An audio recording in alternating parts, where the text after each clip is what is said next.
Third short question है, how many times पर second will an incandescent lamp reach maximum brilliance when connected to a 50 Hz source? यानी किसी bulb को अगर आप 50 हर्ट्ज सोर्स के साथ कनेक्ट कर दें तो उसमें कितनी दफ़ा मैक्सिमम ब्रिलियंस आती है, यानी ज़्यादा से ज़्यादा चमक। हमारे पास जो एक साइकिल है उसमें देखें दो पीक्स हैं हमारे पास, एक पॉजिटिव पीक और दूसरी नेगेटिव पीक। इट मीन्स कि एक साइकिल में दो दफ़ा मैक्सिमम ब्रिलियंस आती है। हमारे पास एसी की फ्रीक्वेंसी 50 हर्ट्ज है।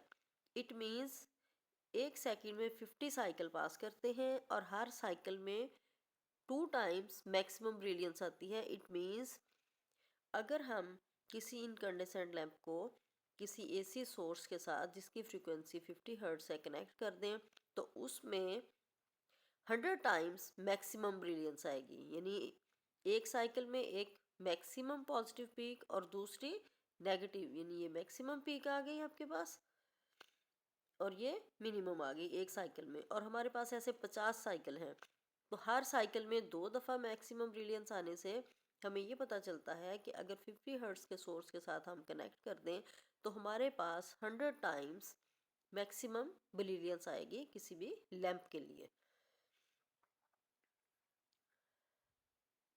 नेक्स्ट शॉर्ट क्वेश्चन है, a circuit contains an iron core inductor, a switch and DC source arranged in series. The switch is closed and after an interval reopened. Explain why a spark jump across the switch connects.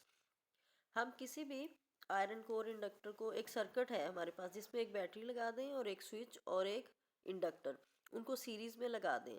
तो आपसे पूछ रहे हैं कि जब हम switch को close करते हैं या कुछ टाइम के बाद उसको ओपन करते हैं तो उसमें से एक स्पार्क क्यों निकलता है।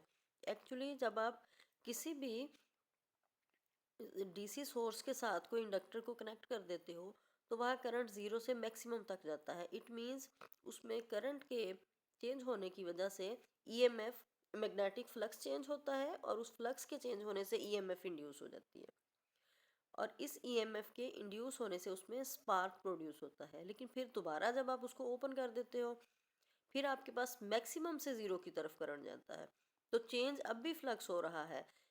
इसलिए दोनों सिचुएशंस में करंट के चेंज होने की वजह से मैग्नेटिक फ्लक्स चेंज होता है और इस तरह उसमें ईएमएफ इंड्यूस होती है और इस जो हम मैक्सिमम से फिर रीओपन करते हैं उसमें मैक्सिमम से मिनिमम की तरफ जाने की वजह से उसमें ईएमएफ इंड्यूस होती है। इस ईएमएफ को हम बैक ईएमएफ भी कहते हैं और इस तरह से उसमें फ्लक्स के चेंज होने की वजह से ईएमएफ के प्रोड्यूस होने से हमारे पास एक स्पार्क प्रोड्यूस होता है।